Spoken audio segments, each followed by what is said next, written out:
আজকে আবার একটা গ্রামের রান্না নিয়ে চলে এসেছি। একদম গ্রাম্য পদ্ধতিতে আমরা 5 মিনিট সবজি কিরম করে রাঁধি সেরকম খেয়েটে তোমাদের দেখাবো। তার জন্য ছাদ থেকেই প্রথমেই সবজিগুলো তুলে নিচ্ছি। নিচেও যেরকম চাষ করি আমরা ছাদেও সেইরকম চাষ করি। বাগানটা তো এখন অনেক দূরে, সেই জন্য আমরা এখন ছাদ থেকে তুলে রান্না করছি। ফুলকপি দুটোর পাশাপাশি কি সুন্দর লাগছে দেখ। হ্যাঁ, একটা একদম সাদা আর একটা সবুজ, তো সেই জন্য পাশাপাশি বেশ সুন্দর দেখতে লাগছে। নিজে হাতে চাষ করলে সব জিনিসই সুন্দর লাগে। এবার বেগুন কটা তুলে নিই, বড় বড় বেগুন তো দুটোই থাক। কটা টমেটোরও নিয়ে নিই বল। ঠাকুমা আজকে তরকারিতে কাঁচা টমেটো দেবে? হ্যাঁ, আজকে কাঁচা টমেটো দিয়েই রাঁধবো। চলো, সবজি তো তোলা হয়ে গেল, এবার কাটাকাটির পালা।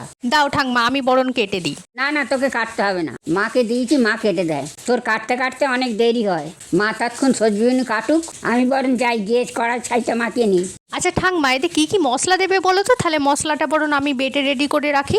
এতে বাটা মশলা কিছু দিতে লাগে না, আর যদি কেউ দিতে চায় তাহলে ধনে জিরে চন্দনি দেবে। তাহলে তুমি আজকে বাটা মশলা না দিয়েই রান্না করবে?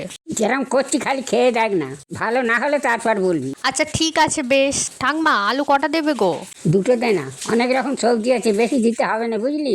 বেশি দিলে আবার তরকারি বেশি হয়ে যাবে, সেই জন্য 5 রকম সবজি অল্প অল্পই থাক। ওদিকে সবজি কাটার আর কত বাকি রে? এই তো এবার বেগুন আর টমেটোটা কাটলেই হয়ে যাবে। তাড়াতাড়ি কেটে নিয়ে আয়, রান্না বসাতে হবে তো। দাঁড়াও, অতগুলো সবজি কাটতে তো টাইম লাগবে নাকি? আমি তখন উনুনটা ধরিয়ে কড়াটা বসাচ্ছি, কড়াটা গরম হতে হতে তাড়াতাড়ি নিয়ে আয়। এই তো হয়ে গেছে, নাও এবারে রান্না বসাও তুমি। প্রথমেই তেলের উপরে কাঁচা লঙ্কা কালা জিরের ফোড়ন দেবো। এবার ফুলকপিগুনি আলুটা তুলে দেবো। এবার নেড়ে চেড়ে খানিকটা ভাজতে হবে। হালকা নেড়ে চেড়ে ভাজার পর টমেটো আর বেগুনটা তুলে দেবো। এবার সবগুলিকে একসাথে ভাজবো। হালকা ভেজে নেওয়ার পর এবারে থেতো করে আদা দেবো। ঠাকুমা বাটা মশলা দেবে না বললে? বাটিনি তো, ওটা একটু থেতো করা শুধু। এবার হলুদ গুঁড়ো, লঙ্কা গুঁড়ো, স্বাদ মতো নুন আর গোলমরিচ দিয়ে দেবো। গোলমরিচটা হালকা নেড়ে গুঁড়ো করে নিয়েছি। এবার একটু নেড়ে চেড়ে নিয়ে জল ঢেলে দেবো। খুব বেশি জল দেবো না, সবজি মোটামুটি সেদ্ধ হওয়ার মতন দেবো।